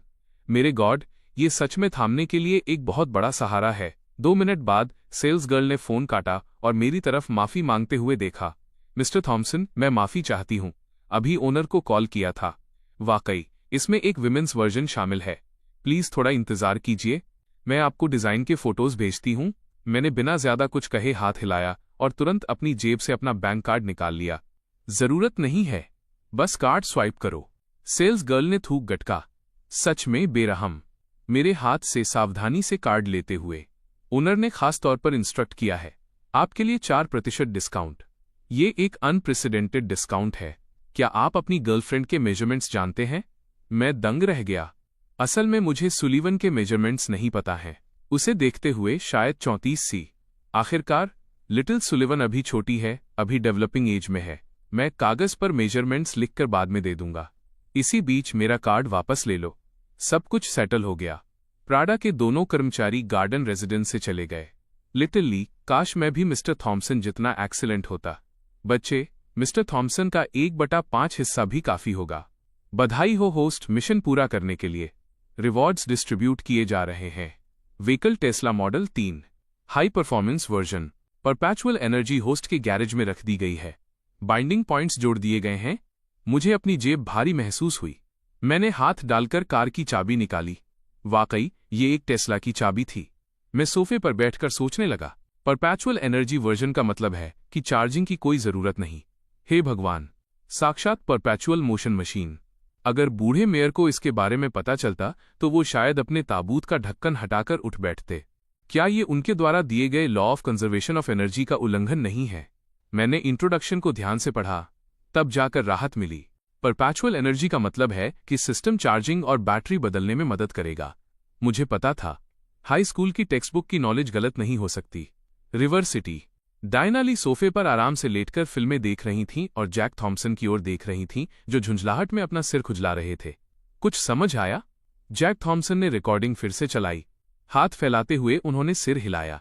अभी भी नहीं। मुझे लगता है कि हमारे बेटे के एक्सप्लेनेशन में कुछ भी गलत नहीं है। मेरे कान पहले ही पक चुके हैं। कल जैक थॉमसन को कॉल करने के बाद डायना ली को कुछ अजीब लगा था, लेकिन कॉल में उस लड़की की आवाज ऐसी नहीं लग रही थी जैसे वो अभी गिरी हो या डरी हो। फिर भी वो समझ नहीं पा रही थी कि गड़बड़ क्या है। बस फिल्म देखना जारी रखा। देखते हुए डायना ली के मुंह का कोना थोड़ा ऊपर उठा। इस मेल लीड को देखो। इसकी एक गर्लफ्रेंड है, लेकिन उसे परिवार से छुपाता है। गर्लफ्रेंड को मॉल में शॉपिंग कराने ले जाता है। जब माँ कॉल करती है तो गर्लफ्रेंड को चुप रहने के लिए कहता है। अगर उसकी माँ को पता चला तो वो क्या करेगी? शायद उन्हें कच्चा चबा जाएगी। जैक थॉमसन ने सिर हिलाया। अपना नजरिया देते हुए बोले, उसकी माँ बिल्कुल तुम्हारी तरह है। उसे शादी कराने की बहुत जल्दी है। डायना ली ने उन्हें घूर कर देखा। उनसे बहस करने में आलस आ रहा था। अगला सीन, फिल्म की फीमेल लीड अचानक मॉल के कोने में थी। अपनी माँ को देखा और डर के मारे चीख पड़ी। इस सीन ने डायना ली को दिल खोलकर हंसाया। वाकई दिलचस्प प्लॉट है। हाई रेटेड फिल्मों की अपनी वजहें होती हैं। वाइफ, क्या तुम्हें नहीं लगता कि वो आवाज जानी पहचानी लग रही है? डायना ली ने अपने पति की ओर देखा। जैक थॉमसन ने अपने हाथ में कॉल रिकॉर्डिंग की ओर इशारा किया। अगर जिक्र न किया जाए तो ठीक है। सुनने के बाद डायना ली अचानक जाग उठी। वो आवाज, वो लहजा, वो एहसास सिर्फ सिमिलर नहीं है। जल्दी से फिल्म को रिवाइंड किया और कई बार सुना। ओल्ड जैक, क्या तुम किस्मत में यकीन करते हो? जैक थॉमसन चौंक गए और सिर हिलाया। बेशक मैं यकीन करता हूं। वाइफ, तुमसे मिलना नियति थी। डायना ली ने नाटकीय रूप से अपनी आंखें घुमाईं। मुझे पहले यकीन नहीं था, लेकिन अब है। ये फिल्म साफ तौर पर मुझे वार्निंग दे रही है। हमारे बेटे ने पक्का कुछ छिपाया है। कॉल में आवाज निकालने वाली लड़की हमारे बेटे की गर्लफ्रेंड है। जैक थॉमसन ने अपना बड़ा पेट थपथपाते हुए खड़े होकर मुंह बनाया और चिल्लाए, वाइफ, हमारे बेटे ने पहले ही इतनी सफाई से सब समझा दिया है और तुम अब भी यकीन नहीं कर रही हो। तुमने फिल्मों को जुनून की हद तक देख लिया है और ईमानदारी से कहूं तो वो समुद्र के पास इतनी दूर है। तुम कैसे वेरीफाई कर सकती हो? डायना ली का चेहरा अचानक चमक उठा। ओह, सही बात है। क्यों न सीधे वेरीफाई किया जाए? मैं साफ साफ वेरीफाई करूंगी। वो फोन उठाने के लिए मुड़ी। इस वक्त जैक थॉम्सन को लगा कि उनकी पत्नी पागल हो गई है। तुम अपने बेटे को बिल्कुल नहीं समझती। अगर वो मानने को तैयार होता तो उसने कल की कॉल में ही मान लिया होता। डायना ली ने जैक थॉम्सन को घूर कर देखा। तुम्हें भला क्या पता? मैं सहेलियों को कॉल कर रही हूं, कल माजोंग नहीं खेल रही। जैक थॉम्सन दंग रह गए। फिर क्या? डायना ली के मुंह का कोना मुड़ा। बोस्टन में सरप्राइज इंस्पेक्शन अटैक के लिए जा रही हूं, शाम के 6:30 बजे। लीडर कॉरपोरेशन में सीईओ का ऑफिस। सुलिवन ने अपनी कनपटी मसली। आज दोपहर एक इमरजेंसी मीटिंग थी। इसकी वजह से उन डॉक्यूमेंट्स का ढेर जो खत्म हो जाना चाहिए था अभी भी लगा हुआ है। इतने मोटे डॉक्यूमेंट्स का कारण ये है कि वो कल के डॉक्यूमेंट्स भी काम करने के लिए साथ ले आई थीं। जेक थॉम्सन के पास समय बिताते हुए सोफी सुलिवन अकेले होने पर और भी ज्यादा चुलबुली हो गई थी। उसने खुद को हिम्मत देने के लिए अपनी पिंक स्कर्ट पकड़ी। इस ढेर को खत्म करो, फिर कल छुट्टी रहेगी। इस तरह जैक थॉम्सन के पास जा सकूंगी। दिन के समय सीधे उसके घर में घुस जाऊंगी। उसके लव लेटर्स देखूंगी। वो बस यही करता है। लेकिन अब मुझे जैक थॉम्सन की बहुत याद आ रही है। सोफी सुलिवन ने गहरी सांस ली, अपनी तड़प को दबाने की कोशिश की और काम में डूबी रही। अचानक ऑफिस का दरवाजा धक्का देकर खोला गया। सोफी सुलिवन रुकी, ऊपर देखा और जैक थॉम्सन को अपनी ओर सीधे आते हुए देखा, हाथ में दलिया और छोटे बंस लिए हुए। हालांकि वो अभी भी जाने पहचाने ऑफिस अटायर में था, लेकिन फिर भी मुझे अपनी वाइफ को खाने से नहीं रोक सकता। मैं मुस्कुराया। सोफी सुलिवन की आंखें कोमल हो गईं, होठों का कोना थोड़ा ऊपर उठा। क्या जैक थॉम्सन के पास कोई जादू है? मैंने अभी कहा कि मुझे उसकी याद आ रही है। वो पहले ही आ गया। गले मिलो। कौन सा वाला? सोफी सुलिवन ने प्यार से कहा और तुरंत मेरी कमर में हाथ डालकर गले लगा लिया। इस हग ने मुझे लगभग थका दिया। 10 मिनट बाद सोफी सुलिवन को हाथ छोड़ते और डॉक्यूमेंट्स प्रोसेस करने के लिए तैयार होते देख मैंने अपनी भौहें उठाईं और टेबल पर हाथ मारा। पहले खाना खाओ। सोफी सुलिवन ने मुंह बनाया। मुझे भूख नहीं है। मैं पहले से ही बहुत कम खाती हूं। काम में बिजी होने पर अक्सर डिनर बिल्कुल नहीं करती। इसकी आदत हो गई है। मैंने आह भरी और जल्दी से वे डॉक्यूमेंट्स छीन लिए जिन्हें वो प्रोसेस कर रही थी। खाना खाओ, वरना मैं इन सारे डॉक्यूमेंट्स को अभी फाड़ दूंगा। सोफी सुलिवन ने गुनगुनाते हुए अपना गोरा हाथ आगे बढ़ाया। मुझे सच में भूख नहीं है। इसे वापस दे दो। मैं इसे खत्म कर दूंगी। फिर हम बाहर टहलने जा सकते हैं। सोफी सुलिवन को ऐसा कहते देख मैं और क्या कह सकता था। मैंने दलिया और बंस टेबल पर रखे, उसे डॉक्यूमेंट्स वापस दिए और सोफी सुलिवन के सामने वाली कुर्सी पर धप से बैठ गया, बड़बड़ाते और आह भरते हुए। कितना मुश्किल है? सोफी सुलिवन चौंक गई। उसके पैर नीचे थोड़े हिल रहे थे। मैं पूछने से खुद को रोक नहीं सका। क्या मुश्किल है? मैंने कंधे उचकाए और उसकी ओर इशारा किया। वाइफ, तुम्हें अपने घर ले जाना वाकई मुश्किल है। मैं तुम्हें बता दूं, मेरी माँ बहुत सख्ती से मैनेज करती हैं। उनकी नज़र में दिन में 3 बार खाना कभी मिस नहीं होना चाहिए। खासकर यंग लोगों के लिए एक भी मील मिस करने का मतलब है कि बाद में बॉडी हेल्दी नहीं रहेगी। कौन सा सासू माँ हफ्ते में एक बार बहू को संभालती हैं? बोलते बोलते मैंने ओट मिल्क दलिया के कटोरे की ओर हाथ बढ़ाया, इस एक्सप्रेशन के साथ कि अगर तुम नहीं खाओगी तो मैं खा लूंगा। बिल्कुल भी इंटरेस्टेड नहीं हूं। सोफी सुलिवन ने यह सुनकर अपनी आंखें फैला दी। आंटी इसे भी मैनेज करती हैं? तो बचपन से ही जैक थॉम्सन ऐसे माहौल में पला बढ़ा है। कोई हैरानी नहीं कि बॉयफ्रेंड की आदतें इतनी अच्छी हैं। पता चला कि उसके पास एक कोमल और विचारशील माँ है। माँ इतनी अच्छी तरह से देखभाल कर रही हैं। ये मेरा ब्रेकफास्ट है। सोफी सुलिवन फुर्तीली और तेज निकली। उसने तुरंत दलिया और बंस पकड़ लिए। बिना एक शब्द बोले खाना शुरू कर दिया। मेरे मुंह का कोना ऊपर मुड़ गया। नहीं खा रही थी ना लिटिल सुलिवन? चलो देखते हैं कि मैं तुमसे कैसे निपटता हूं। मेरी नजरों के सामने पहली बार सोफी सुलिवन ने दोनों चीजें पूरी तरह खत्म की। मैंने उसे हल्की डकार लेते देखा। मैंने चुपके से सिर हिलाया। लगता है उसका पेट भर गया है। अच्छा है। सोफी सुलिवन थोड़ा शर्मा गई। मैंने अभी जैक थॉम्सन के सामने डकार ली। कितना शर्मनाक है। ऊपर देखते ही मुझे फिर मुस्कुराते हुए देखा। तुम किस बात पर हंस रहे हो? मैं सोच रहा था तो परियां भी डकार लेती हैं। मेरी फ्लर्टिंग लाइन्स हमेशा प्रोफेशनल होती हैं। इस वक्त सोफी सुलिवन को ऐसा लगा जैसे उसने शहद निगल लिया हो। उसने मुझे एक मदहोश कर देने वाली नजर से देखा। अपना शर्माता हुआ चेहरा छिपाने के लिए सिर नीचे कर लिया। डॉक्यूमेंट्स प्रोसेस करना जारी रखा। 8:30 बज गए। आखिरकार सोफी सुलिवन ने काम खत्म किया। उसकी एफिशिएंसी सच में कम थी क्योंकि मेरे पास होने की वजह से वो काम पे कंसंट्रेट नहीं कर पा रही थी। मैंने हल्का सिर हिलाया।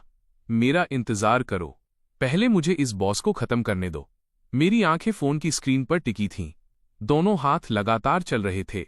ये सबसे जरूरी बॉस फाइट का मोमेंट था। सोफी सुलिवन अपनी उत्सुकता नहीं रोक पाई।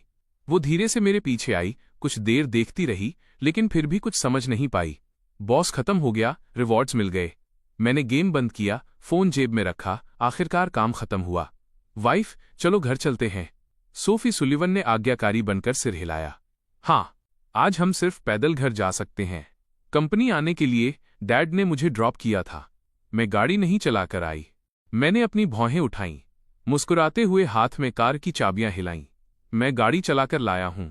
आओ, मैं तुम्हें तुम्हारे हस्बैंड की नई कार दिखाता हूं। सोफी सुलिवन दंग रह गई। मुझे वाकई पहले ही कार मिल गई है।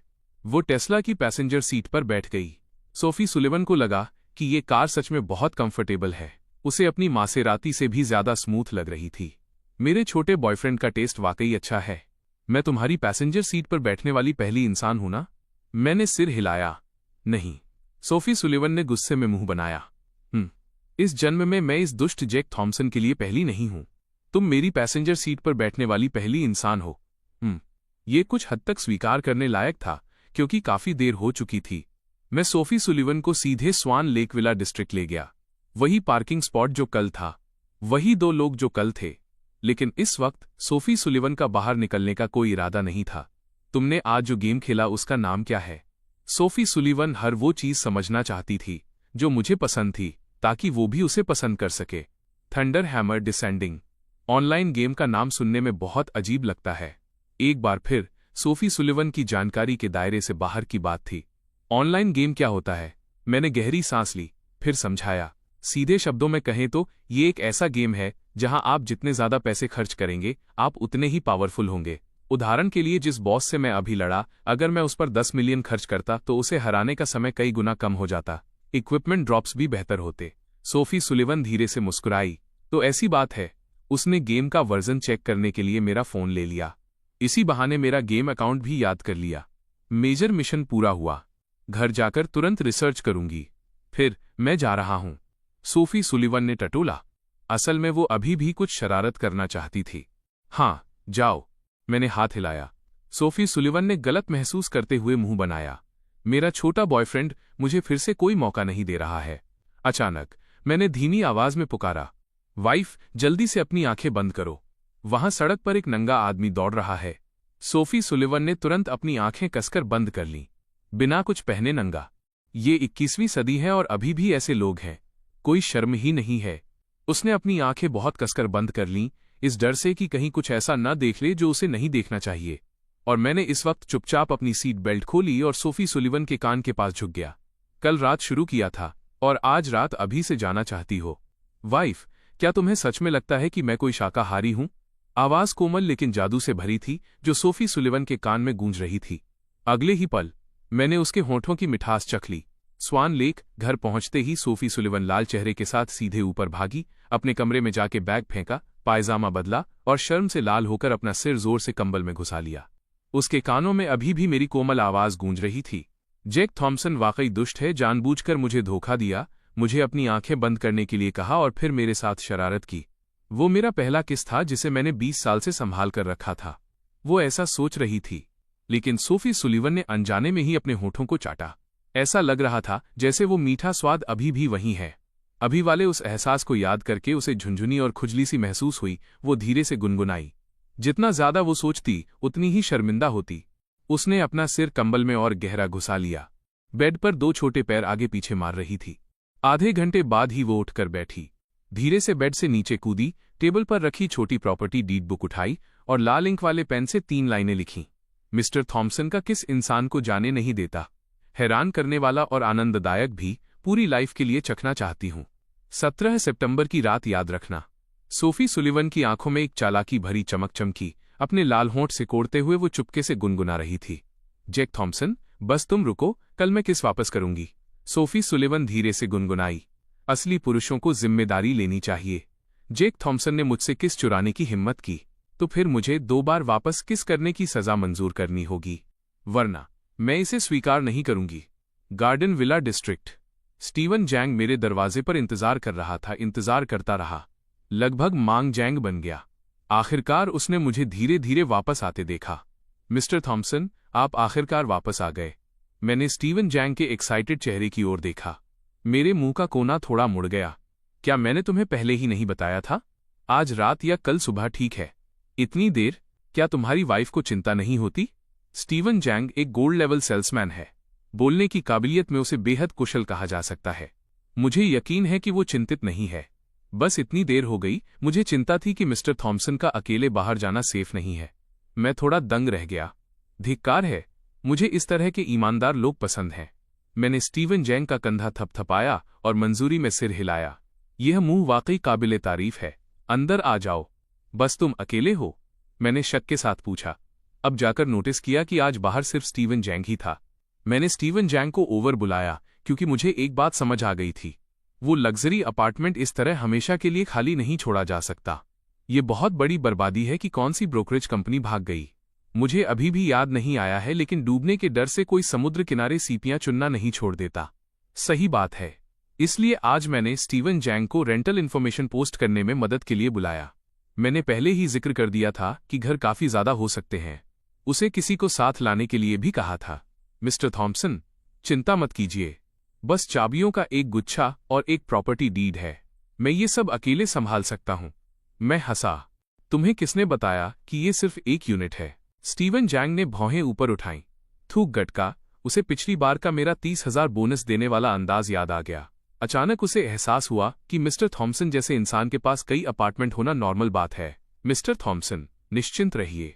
अगर मैं इसे अकेले नहीं संभाल पाया तो मैं अपना सिर काट दूंगा। स्टीवन जैंग ने मन ही मन सोचा। ज्यादा से ज्यादा मिस्टर थॉम्पसन के पास 10 घर, 10 डीड और 10 चाबियां होंगी। हालांकि काफी ज्यादा है, लेकिन फिर भी मैनेज किया जा सकता है। फिर मैं स्टीवन जैंग को अपने बेडरूम में ले गया। अपनी परफॉर्मेंस शुरू करो। मुझे भी जरा दुनिया देखने दो कि तुम इसे कैसे संभालते हो।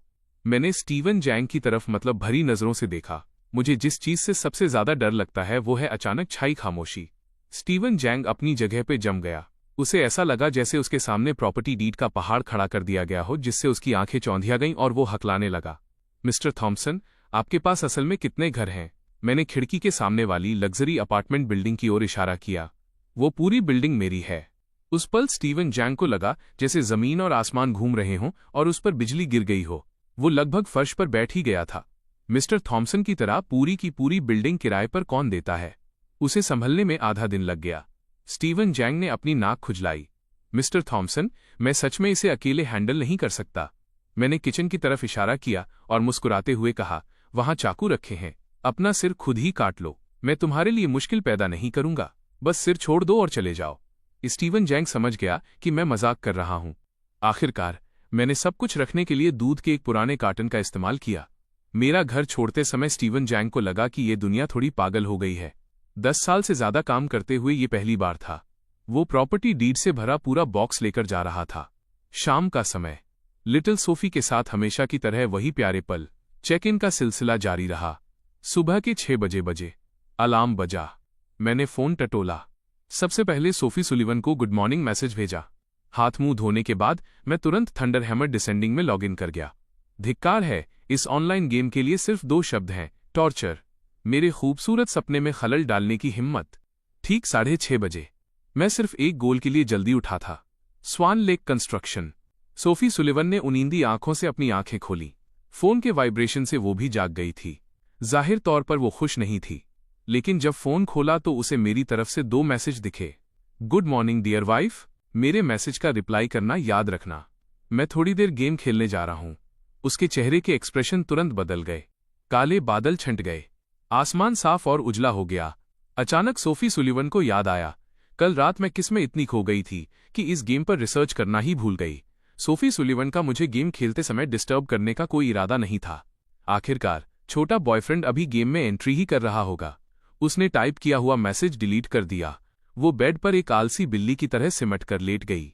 टिंग, थंडरहैमर डिसेंडिंग डाउनलोड हो गया। सोफी सुलिवन ने एक्साइटेड होकर तुरंत गेम खोला। मैं जेक थॉम्पसन के साथ खेलने के लिए ये गेम सीखूंगी। लेकिन आधे घंटे बाद सोफी सुलिवन पूरी तरह हार मान गई। ये क्या है? हथौड़े से जुड़ा वह घेरा, उसे कैसे हासिल करें? डंजन क्या होता है? इस गेम में बॉस से लड़ना। यहां तक कि बीयू भी सोफी सुलिवन के सवालों का जवाब नहीं दे सका, क्योंकि ये बेसिक नॉलेज थी, ये गाइड में नहीं था। 7 बजे बज गए। सोफी सुलिवन ने ऑफिशियली ये गेम खेलने का इरादा छोड़ दिया, लेकिन वो खाली हाथ नहीं रही। उसे एक बात पता चली, आज एक स्पेशल रिचार्ज इवेंट है। हाईएस्ट लेवल $100,000 है। इसमें सबसे रेयर स्पेशल रिंग और कई दूसरे खजाने मिल सकते हैं। बस $100,000। इतना महंगा भी नहीं है। मैं छोटे बॉयफ्रेंड के साथ गेम नहीं खेल सकती। मुझे सच में बुरा लग रहा है। उसे एक छोटा सा गिफ्ट देकर इसकी भरपाई करना बहुत ज्यादा तो नहीं होगा ना? सोफी सुलिवन के मुंह के कोने पर मुस्कुराहट आ गई। वो रिचार्ज करने की तैयारी करने लगी। आधे घंटे बाद सोफी सुलिवन पूरी तरह पागल हो गई। आह, रिचार्ज आखिर करना कैसे है? वो इस गेम में पूरी तरह कंफ्यूज लग रही थी। पहली बार उसे लगा कि वो सच में बेवकूफ है। सोफी सुलिवन ने गहरी सांस ली और कमरे से बाहर निकल गई। नीचे उसने मेरी ली को किचन में ब्रेकफास्ट बनाते देखा और पूछा, मॉम, डैड कहाँ हैं?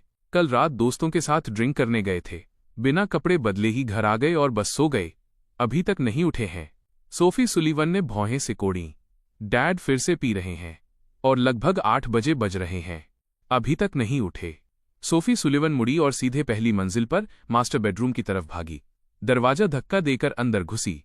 गुस्से भरी आंखों से थॉमस सुलिवन को बेतहाशा सोते हुए देखा। बैंग! गुस्से में टेबल थपथपाई, फिर भी वो नहीं उठे। थॉमस सुलिवन अभी भी सपना देख रहे थे, 2 पोते पोतियों को मॉल में शॉपिंग कराने ले जाने का सपना। सब कुछ खरीदना।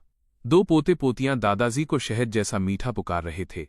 नतीजा ये हुआ कि उनकी प्यारी बेटी की ठंडी चीख ने उन्हें नींद से जगा दिया। पूरा शरीर कांप उठा। सुलिवन, क्या बात है? अभी भी नींद भरी आंखें मल रहे थे। थॉमस सुलिवन को वाकई समझ नहीं आ रहा था कि क्या हो रहा है। अगर मेरी ली होती तो उन्हें अजीब नहीं लगता, लेकिन ये सुलिवन थी जो उन्हें जगा रही थी। हालांकि इस जन्म में वो पिता हैं, लेकिन उनके साथ कभी ऐसा बर्ताव नहीं हुआ था। सोफी सुलिवन ने अपने डैड के बिखरे बालों की ओर देखा। नफरत से कहा, मैं आपको 100,000 ट्रांसफर कर रही हूं। थॉमस सुलिवन और भी दंग रह गए। पैसे किस लिए ट्रांसफर कर रही हो? हे भगवान, उसकी बेटी को क्या हो गया है? दिमाग पहले से ही शराब के असर में था। वो तुरंत पूरी तरह होश में आ गए। अब वो बेहद चौकन्ने थे। सुलिवन, डैड को बताओ कि आखिर बात क्या है। तुम डैड को डरा रही हो, साथ ही बेवकूफ भी महसूस करा रही हो। सोफी सुलिवन ने अपनी आंखें घुमाई, भौहें सिकोड़कर कहा, डैड, पैनिक मत होइए, मैं समझाने ही वाली हूं। डैड, ये देखिए, इस अकाउंट में ट्रांसफर कर दीजिए। गेम थंडर हैमर डिसेंडिंग में 100,000। Thunder hammer descending. Thomas Sullivan ने थूक गटका। ये नाम उनके लिए कान के पास बिजली कड़कने जैसा था। कल रात दोस्तों के साथ ड्रिंक करते वक्त उनके 2 दोस्त, जो पहले से ही अरबपति हैं, खाना खाते समय भी फोन पकड़े हुए थे और मॉन्स्टर्स का शिकार कर रहे थे। उनके मुंह से बस यही निकल रहा था, छोटा हथौड़ा 80, बड़ा हथौड़ा 120। थॉमस सुलिवन को तब समझ नहीं आया था, क्या वे सब भी यही खेल रहे थे? इस गेम में ऐसा क्या है जो सब इसके दीवाने हैं? इधर लाओ डैड, देखते हैं। थॉमस सुलिवन ने फोन लिया। बहुत ही यूथफुल ग्राफिक स्टाइल था। उन्हें कुछ समझ नहीं आया कि सुलिवन को ऐसा गेम क्यों पसंद आएगा, लेकिन जैसे ही उन्होंने अकाउंट देखा, उनकी आंखें चमक उठीं। JC 19,981,021। JC यानी जैक थॉम्सन। पीछे साफ तौर पर जैक थॉम्सन का बर्थडे था। थॉमस सुलिवन को सब समझ आ गया। अच्छा, तो ये बात है। सुलिवन, डैड, अभी इसे संभाल लेंगे। इतना बोलते ही सोफी सुलिवन संतुष्ट हो गई। कमरे से बाहर निकलते ही उसने तुरंत इंस्टाग्राम खोला और जैक थॉम्सन के मैसेज का रिप्लाई किया, गुड मॉर्निंग मेरे छोटे बॉयफ्रेंड, मैंने तुम्हारे लिए एक सरप्राइज गिफ्ट तैयार किया है। फोन वापस रखते हुए सोफी सुलिवन आंखें सिकोड़कर मुस्कुराई और अपने कमरे में चली गई। मास्टर बेडरूम में थॉमस सुलिवन कॉल कर रहे थे। जो अकाउंट मैंने भेजा है उसे देखा? गेम का नाम थंडर हैमर डिसेंडिंग है। इसमें कुछ पैसे रिचार्ज कर दो। दूसरी तरफ से सेक्रेटरी धीरे से हंसा। चेयरमैन सुलिवन को भी थंडर हैमर डिसेंडिंग की लत लग गई। कितना रिचार्ज करना है? थॉमस सुलिवन ने अपनी दाढ़ी सहलाई। 100,000 शायद थोड़ा कम हो। अचानक उनका चेहरा खिल उठा। आखिर मैं एक बिजनेसमैन हूं, हमेशा दूसरों को चूना लगाता हूं। मैं किसी और बिजनेसमैन से चूना कैसे खा सकता हूं? रुको, चेक करो कि ये गेम किस कंपनी का है। उस कंपनी को खरीदने में कितना लगेगा? सेक्रेटरी ने तुरंत रिसर्च शुरू की। 2 मिनट बाद एक निराश आवाज आई, चेयरमैन सुलिवन, उस कंपनी का पता नहीं चल रहा है, काफी मिस्टीरियस लग रही है। थॉमस सुलिवन ने आह भरी। शायद किसी बहुत बड़ी कॉरपोरेशन का गेम होगा। हाथ हिलाते हुए उन्होंने कहा, तो फिर पहले बस 1 मिलियन रिचार्ज कर दो। आधे घंटे के अंदर पूरा करने की कोशिश करना। सेक्रेटरी ने थूक गटका। सीन, गार्डन विला डिस्ट्रिक्ट। मैंने अभी अभी कंस्ट्रक्शन मिशन पूरा किया था। मैं सोच ही रहा था कि मिस सुलिवन का मैसेज आया कि उन्होंने सरप्राइज तैयार किया है। मैंने सोचा था कि रिवॉर्ड्स बांटने के बाद गेम से एग्जिट करके सोफी सुलिवन से चैट करूंगा, लेकिन जैसे ही नजर पड़ी मेरे मुंह से गाली निकल गई। सत्यानाश, मेरा अकाउंट हैक हो गया। मैंने देखा कि मेरे अकाउंट में इनगॉट्स बड़ी तेजी से बढ़ रहे थे। बधाई हो, आपने सफलतापूर्वक 6480 इनगॉट्स रिचार्ज किए हैं। नया मेल रिचार्ज रिवॉर्ड। बधाई हो, आपने कुल 100,000 डॉलर का रिचार्ज किया है। मैं पूरी तरह दंग रह गया, लेकिन इनगॉट्स का बढ़ना बंद नहीं हुआ। ये 20 मिनट तक चलता रहा। आखिरकार अकाउंट में इनगॉट्स 10 मिलियन तक पहुंच गए। मैंने सिस्टम खोला। सिस्टम, क्या तुम समझा सकते हो? होस्ट, निश्चिंत रहें, नॉर्मल रिचार्ज डिटेक्ट हुआ है। मैंने भौहें सिकोड़ी। अगर ऐसा है तो किसी और ने गलती से रिचार्ज कर दिया होगा। मैंने आंखें सिकोड़ी और सोफी सुलिवन के साथ चैट खोली। मेरे थंडरहैमर डिसेंडिंग में जो 10 मिलियन इनगॉट्स आए हैं, क्या वो तुमने रिचार्ज किए हैं? दूसरी तरफ सोफी सुलिवन शैतानी से हंसी। आखिरकार मुझे रिप्लाई दिखा, हाँ, एक छोटा सा सरप्राइज। अब तो तुम बहुत पावरफुल हो गए होगे ना? सोफी सुलिवन को एक्सचेंज रेट्स का कोई अंदाजा नहीं था। उसे लगा कि 100,000 में 1 मिलियन इनगॉट्स मिल गए। किसे पता था? असल में थॉमस सुलिवन ने मेरे लिए 1 मिलियन रिचार्ज किए थे। मैं सिर्फ पावरफुल नहीं हुआ था, मैं तो सर्वर का टॉप 1 बनने वाला था। बचपन से ही मैं एक असली स्टडी चैंपियन रहा हूँ। बहुत सारी हिस्ट्री की किताबें पढ़ी हैं और मिलिट्री स्ट्रैटेजी भी काफी स्टडी की है। लेकिन इस पल मैं मानता हूं कि मैं एक्साइटेड हूं, मैं रोमांचित हूं, मैं खुश हूं। मुझे उड़ने जैसा महसूस हो रहा है। क्यों?